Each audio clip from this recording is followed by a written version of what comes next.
경기도 광명시의 부동산 시장이 재건축 기대감에 들썩이고 있습니다.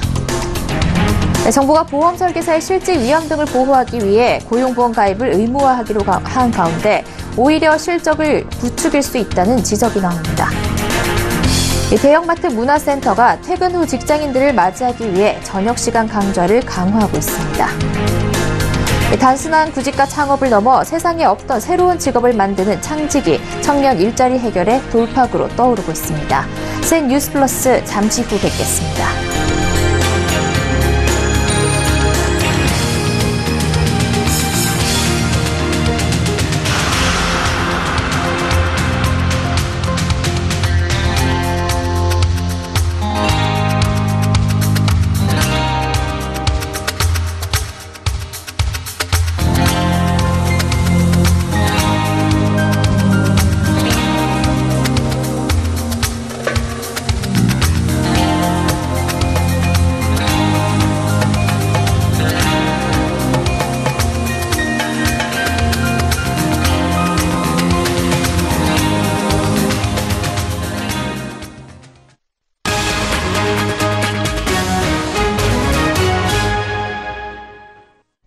시청자 여러분 안녕하십니까? 센 뉴스 플러스 양한나입니다.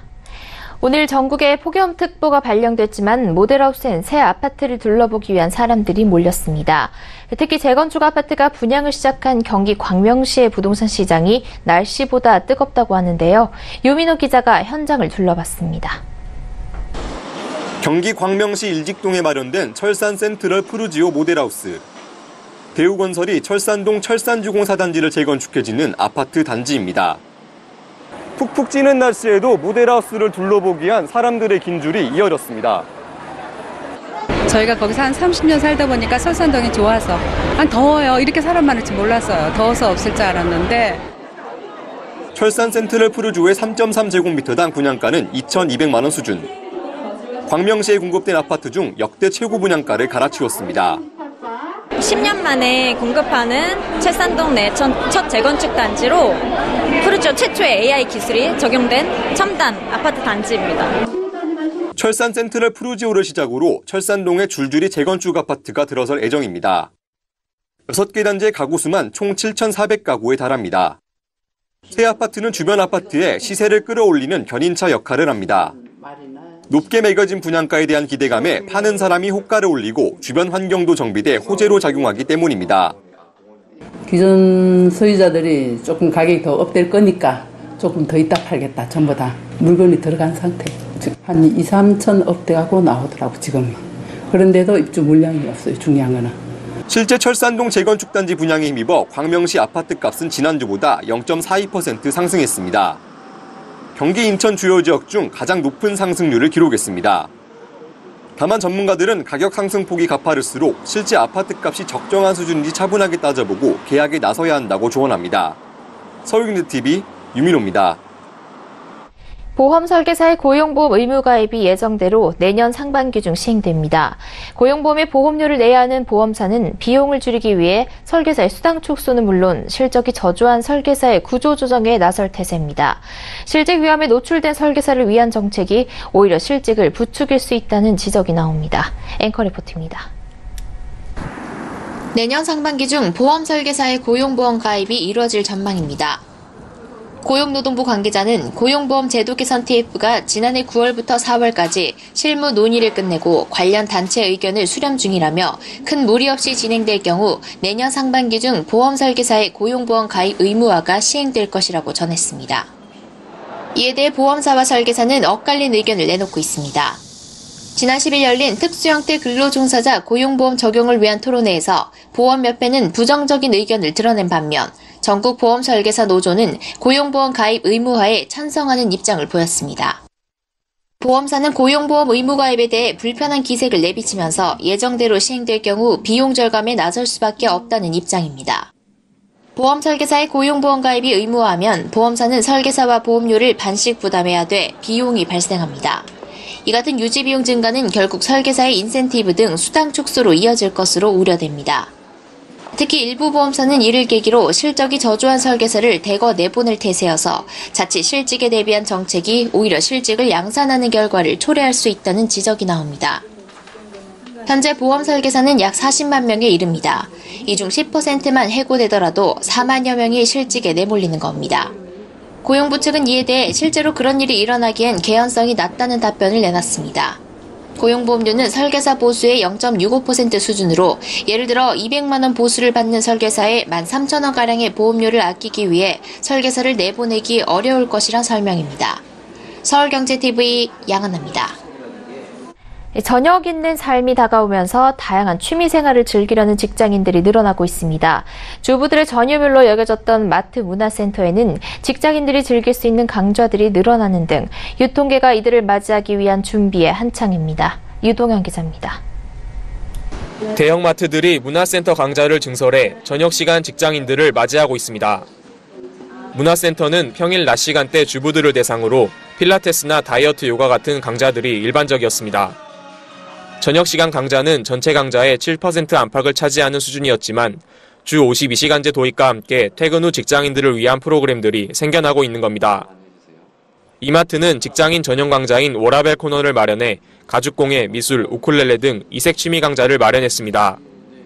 일본어, 중국어를 비롯한 회화와 각종 자격증반을 마련해 퇴근 후 자기개발 돕기에도 나섰습니다. 아이와 함께하는 저녁 시간 강좌들도 늘어나고 있습니다. 롯데마트는 종이접기와 같이 자녀와 함께할 수 있는 취미활동 강좌를 60여 개 개설했습니다. 앞으로 전체 10% 수준으로 늘릴 예정입니다. 홈플러스도 저녁시간 강좌를 대폭 늘려 다양한 프로그램을 마련했습니다. 업계는 예전에 비해 직장인들의 문의가 늘었다고 입을 모읍니다. 특히 젊은 직장인들의 참여가 두드러졌습니다. 모집이 시작하자 어제 한때 실시간 검색어 순위에는 마트 문화센터가 상위권을 차지하기도 했습니다. 백화점도 나섰습니다. 지난달 롯데백화점은 취미를 18개 성향으로 분석해 맞춤형 취미를 알려주는 행사를 진행했습니다. 신세계백화점은 최근 직장인들을 대상으로 운동이나 댄스 등 92가지 프로그램을 새롭게 선보였습니다. 퇴근 후 직장인들을 맞이하기 위한 유통계의 준비가 한창입니다. 서울경제TV 유동현입니다. 평소 아마추어 미술 작가들의 고민에 관심이 많던 청년이 캠퍼스 큐레이터를, 종이 비행기를 날리던 청년이 이색 스포츠 마케터와 같은 세상에 없던 직업을 만들어냈습니다. 이처럼 구직과 단순 창업을 넘어서는 것을 창직이라고 하는데요. 청년 실업률이 악화하는 가운데 취직이나 창업에 비해 아이디어의 혁신성을 더 강화한 창직에 미래 일자리가 달려있다고 합니다. 고현정 기자입니다. 종이 비행기로 타깃 맞히기 기네스북에 이름을 올린 이정욱 씨. 그는 이색 스포츠 마케터를 창직해 위플레이 대표로 종이 비행기 대회 개최 프로모션이나 관련 교육 프로그램 등을 기업체에 제공하며 활발히 활동하고 있습니다.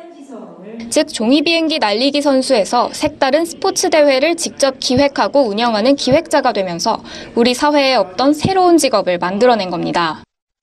종이 비행기나 물수비와 같은 좀 이런 이색 스포츠들을 가지고 교육이나 이런 스포츠 대회를 열고 싶었는데 이런 회사도 없고 우리나라에 이런 직업도 없다고 했습니다. 그래서 하는 데가 없으면 내가 하지 뭐라는 생각으로 이제 시작한 게 저의 일이 된 거고요. 이처럼 창직이란 기존에는 없던 직업이나 직종을 새롭게 만들어내거나 기존의 직업을 재설계하는 것으로 온라인 갤러리를 구축해 아마추어 작가로부터 작품을 받아 전시 판매하는 캠퍼스 큐레이터, 반려동물 장의사 등이 대표적인 예입니다. 기존 비즈니스 모델을 포함하는 창업보다 그동안 존재하지 않았던 직종의 탄생, 즉 비즈니스 아이디어의 참신함과 혁신성을 보다 강조한 개념입니다. 창직이 새롭게 주목받는 이유는 청년 일자리 추경 3조 8천억 원 등의 재정을 투입했음에도 고용 지표가 악화하고 있는 우리나라 경제 여건과도 맞닿아 있습니다. 현재 있는 일자리도 중요하긴 하지만 저희가 미래에 대한 일자리, 4차 산업혁명과 관련돼서 변화되는 시대와 산업구조에 맞춰서 우리가 일자리를 어떻게 고민을 하고 대책을 세울 건지에 대한 고민들을 제가 많이 했습니다. 창의와 혁신 그런 부분들이 앞으로 일자리를 만들거나 일자리를 고민하는 부분들에서 핵심 키워드라는 생각이 듭니다. 그래서 실제로 고용노동부의 취업 성공 패키지를 수료한 대학생 신미선 씨는 마음에 드는 직업이 없어 계속 취직에 소극적일 수밖에 없었다며 창직을 고민하고 있다고 말했습니다. 즉 기존의 직업 시장 자체에 혁신이 필요한 때라는 청년 당사자의 지적인 건데 오늘 정부는 창의와 혁신으로 만드는 일자리 토론회에서 창직을 위한 정책적 지원에 적극 나서겠다고 밝혔습니다. 지난 18일 김동연 경제부총리가 올해 경제 성장률을 2.9%로 하향 조정하는 등 사회 전반의 경제 비관론이 확산되고 있는 가운데 어느 때보다 혁신적인 창직 생태계가 육성될 수 있을지 주목됩니다. 서울경제TV 고현정입니다. 오늘 일산 킨텍스에서 청소년들의 발명품을 전시하는 대한민국 학생발명 전시회와 창의력 경진대회인 대한민국 학생창의력 챔피언 대회가 열렸습니다. 오늘 22일까지 다양한 발명 체험 행사도 함께 열립니다. 발명품도 보고 체험도 하는 축제의 장이 될 전망입니다. 초중 고등학생들이 생각해낸 기발한 발명품은 어떤 게 있는지 정창신 기자가 현장을 찾았습니다. 검은색 덮개가 투명한 유리상자를 감싸고 있습니다. 센서가 달려있어 습도와 온도를 일정하게 유지할 수 있고 LED 등을 이용해 빛의 양을 조절할 수도 있습니다. 내부에 카메라가 설치돼 있어 덮개를 모두 닫아도 내부 모습을 관찰할 수 있는 이 상자. 고등학생이 발명한 곤충 배양기입니다.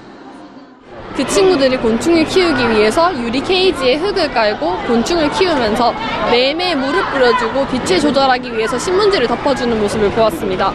그것을 보고 곤충의 생육 환경도 항상 일정하게 조절해줄 수 있는 것이 있으면 좋을 텐데 라는 생각. 이 발명품은 올해 학생 발명 전시회에서 최고상인 대통령상을 수상했습니다. 물통과 팔레트를 결합해 3단으로 쌓아 올린 또 다른 발명품. 학생들이 그림 그릴 때 좁은 책상에 물통과 팔레트를 모두 올려놓고 쓰기 불편한 데서 고안된 작품입니다. 초등학교 5학년 학생이 발명한 이 작품은 이날 국무총리상을 받았습니다. 특허청과 한국발명진흥회가 발명 대중화와 발명 친화적인 사회 분위기를 만들기 위해 개최하는 청소년 발명 페스티벌 현장입니다. 4차 산업혁명을 이끄는 주요 기술을 이용한 로봇, 드론, 가상현실 체험 프로그램들로 구성해서 참가 학생뿐만 아니라 관람객 모두가 즐기면서 발명과 친숙해질 수 있도록 구성되어 있습니다. 이날 지역 예선을 거쳐 선발된 전국 초중고학생 100팀이 창의력을 겨루는 학생 창의력 챔피언 대회도 함께 열렸습니다. 학생들은 현장에서 제시되는 문제를 해결하고 창의성, 협동심 등을 평가받게 됩니다. 여기에 무선조종 미니카, 가상현실 등을 체험하는 프로그램도 함께 열려 관람객들에게 즐길 기회를 제공했습니다. 서울경제TV 정창신입니다. 포스코의 최정호 회장 후보가 이달 말 임시 주총을 통해 공식적으로 포스코 회장직에 오르게 됩니다. 이에 앞서 최정호 후보는 곧바로 100년 기업으로 나아가기 위한 제안을 포스코 임직원과 국민들에게 요청하면서 포스코의 대대적인 쇄신 작업을 예고했습니다. 쇄신 작업에는 포스코의 사내 이사와 임원, 계열사 대표의 인사에까지 영향이 미칠 것으로 보입니다. 김상용 기자입니다. 최정호 포스코 회장 후보는 최근 포스코와 계열사 임직원 그리고 국민들을 향해 포스코가 100년 기업으로 도약하기 위한 제안을 해달라고 포스코 홈페이지를 통해 공개적으로 요청했습니다. 포스코는 최정호 회장 후보가 회장 취임 100일이 되는 11월에 구체적인 개혁 과제를 내놓을 예정입니다. 오는 28일 임시 주주총회를 통해 공식적으로 회장 업무에 돌입할 예정인 최정호 후보가 벌써부터 포스코의 체질 변화에 시동을 걸은 것입니다. 이 같은 변화의 예고는 이미 예상된 것이기도 합니다. 포스코의 CEO 후보 추천위원회가 최정호 회장 후보를 선임할 때 비철강 분야 그룹사에서의 경력을 바탕으로 포스코가 철강 이상의 글로벌 기업으로 변신하는 데 큰 역할을 기대한다고 밝힌 만큼 비철강 사업 분야에 대한 강화를 꾀하면서 철강 사업 분야의 효율성 제고에 초점이 맞춰질 것으로 기대됩니다. 특히 최정호 후보가 과거 포스코의 가치 경영실장에 오른 후 포스코 그룹의 국내 계열사를 71개에서 38개로 줄이고 해외 계열사 역시 181개에서 124개로 줄이는 등 과감한 구조조정을 밀어붙였던 점을 감안하면 대대적인 내부 혁신 작업을 시작할 것으로 기대됩니다. 하지만 최 후보는 일단 회장 취임 이후 개혁안을 만들고 조직 개편에 대한 밑그림을 그리면서 구체적인 실행은 내년 2월 주총 이후에 추진할 것이라는 게 포스코 안팎의 공통된 평가입니다. 우선 사내 이사를 교체하기 위해서는 주주총회 개최 이전 14일 이내에 안건을 상정해야 하지만 포스코는 안건을 상정하지 않았습니다. 결국 회장 자리를 놓고 경합을 벌인 오인환, 장인화 포스코 사장 등을 내년 2월 주총까지 같이 호흡을 맞추며 조직의 안정을 추구할 것으로 관측됩니다. 아울러 46개 계열사 사장과 포스코 임원 인사, 조직 개편 역시 내년 2월 이후로 미뤄질 가능성이 클 것으로 예상됩니다. 최근 미국 정부에 이어 유럽연합의 철강 제품에 대한 세이프가드 조치로 어려움이 예상되는 상황에서 최 후보자는 조직 안정화를 통해 새로운 실험에 나설 것으로 보입니다.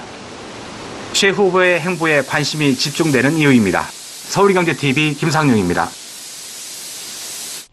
국가정보원에서 특수활동비를 상납받고 새누리당 공천 과정에 개입한 혐의로 기소된 박근혜 전 대통령이 1심에서 징역 8년을 선고받았습니다.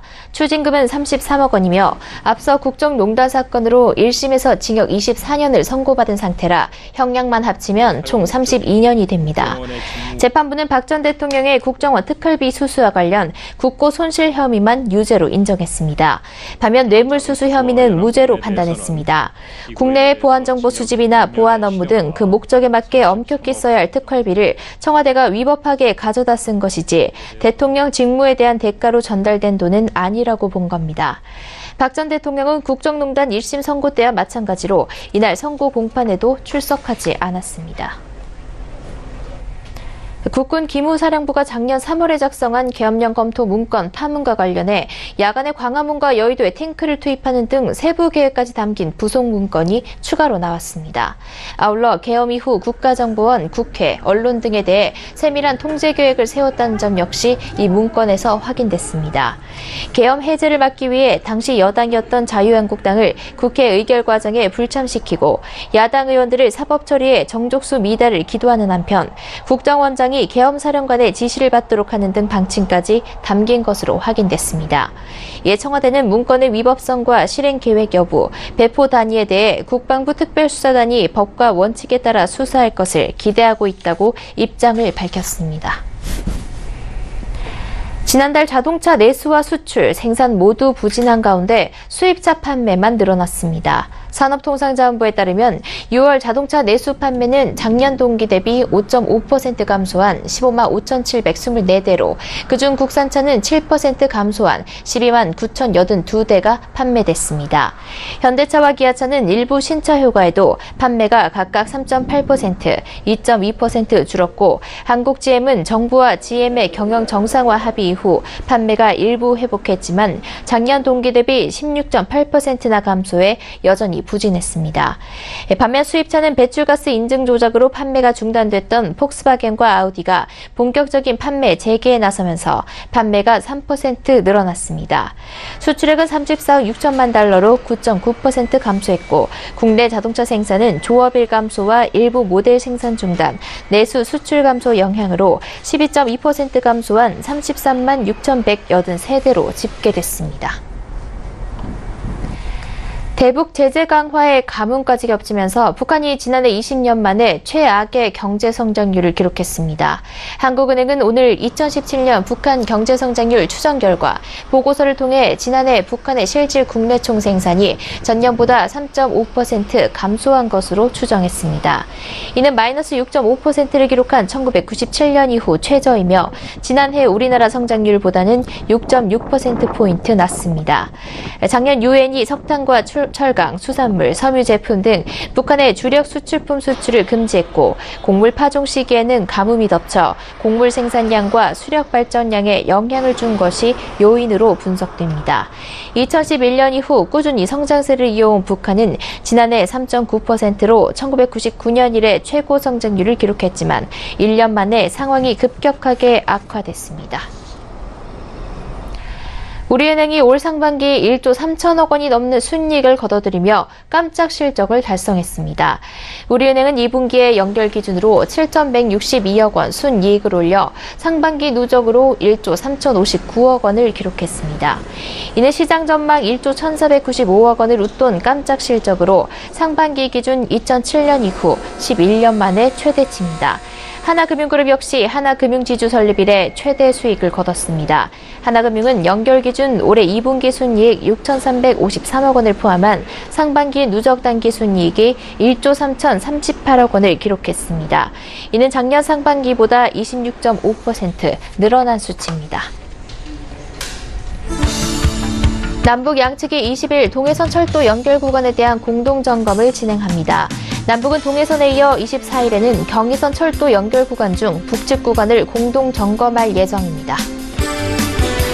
최저임금위원회가 의결한 내년도 최저임금이 시간당 8,350원으로 오늘 고시됐습니다. 중소기업 중앙회와 경총 등 일부 단체들은 이의 제기 계획을 밝힌 상태입니다.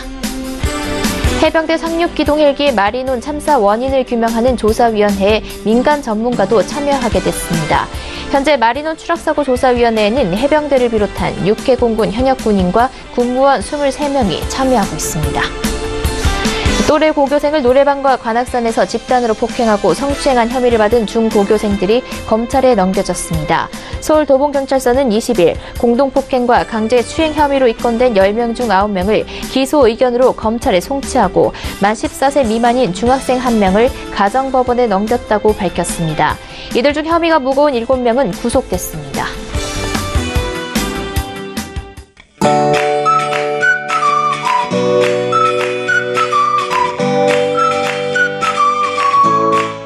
안녕하세요. K웨더 라이프스타일 예보 최씨입니다.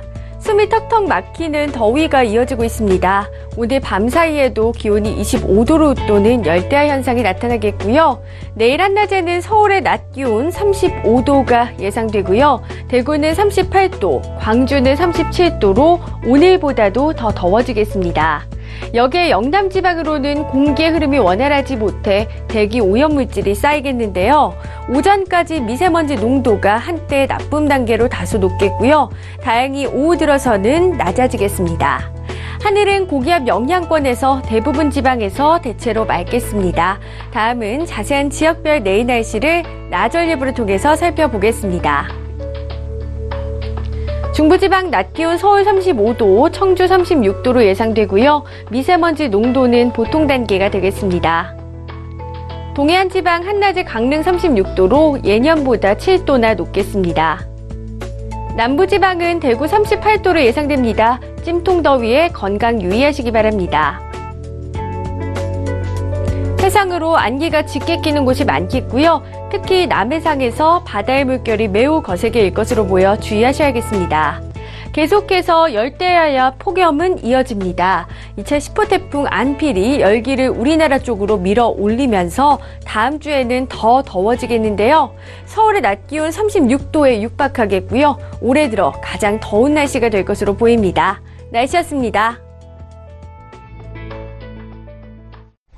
센 뉴스 플러스 여기까지입니다. 시청해주신 여러분 고맙습니다.